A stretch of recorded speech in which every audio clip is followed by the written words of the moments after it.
Isang campsite at kalmadong karagatan ang aking pinuntahan dito sa may Morong Bataan. Malayo sa ingay, malayo sa stress, at ang tanging naririnig mo lang ay ang ampas ng alon ng dagat.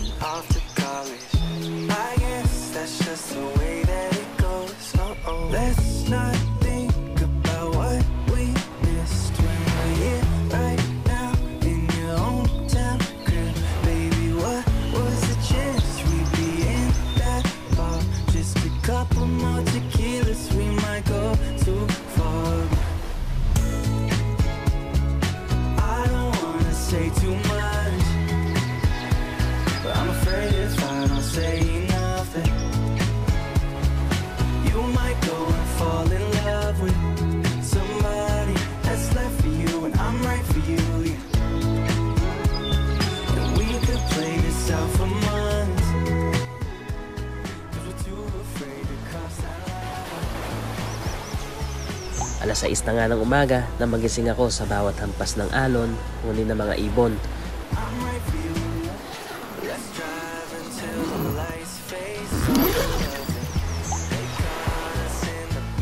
Alas 6 pa lang, pero angat na ang sikat ng araw.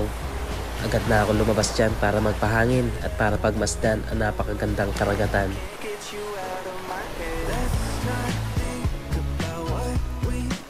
Sakto, nagluluto na nga rin ng almusal ang mga kasama ko. Sa pagkakamping, kailangan talaga yung mga portable na yan. Mga portable na lutuan, takore, tapos yung mga disposable na gamit tulad ng mga kutsara, tinidor, tsaka baso.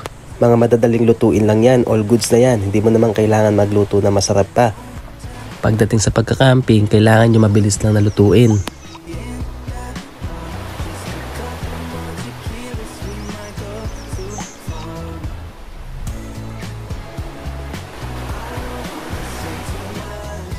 Dyan, sa mga gustong pumunta dyan, ayan, pag nakita nyo na tong Blue Turtle Cove na yan, ayan, diretso lang yan hanggang pababa kayo dyan, tapos yun na yun.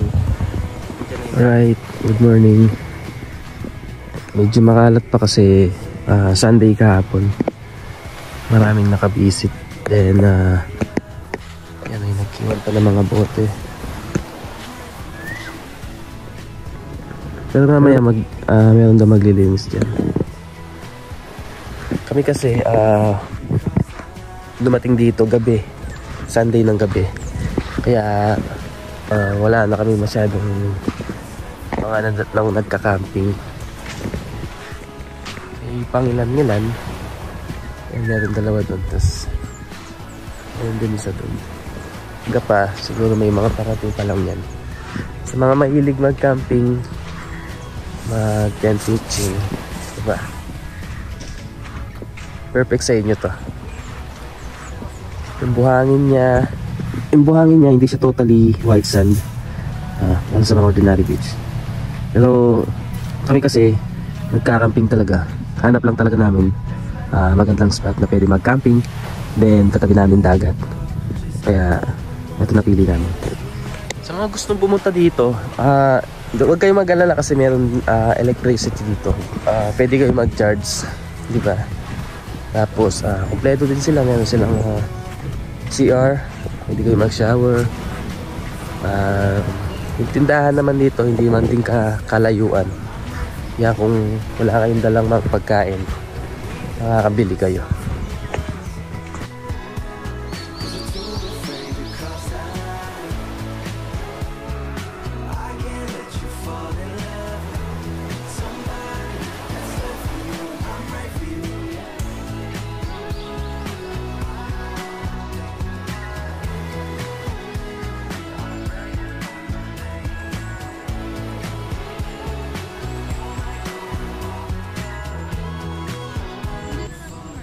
Isa-isa na nga rin nagdadatingan ang mga nagka-camping ng overnight. Para sa mga wala naman na dalang mga tent at lamesa, meron silang mga kubo dito, lamesa. Dala na lang kayong upuan. Sobrang linis. Tapos yung dagat, pag gantong oras, mga tanghali hanggang hapon, blue na siya. Napakaganda. Nagluto na rin kami ng sopas dyan para habang kumakain kami, nakaharap kami sa dagat. Sobrang ganda, sarap pagmasdan. Ito talaga yung peace of mind.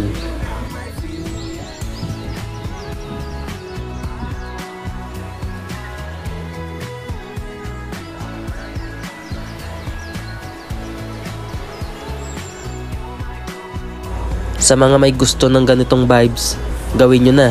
Tandaan nyo, hindi natin alam hanggang kailan tayo malakas. Minsan lang tayo mabuhay. Piliin natin lagi ang maging masaya. Maging masaya ang puso at isipan natin.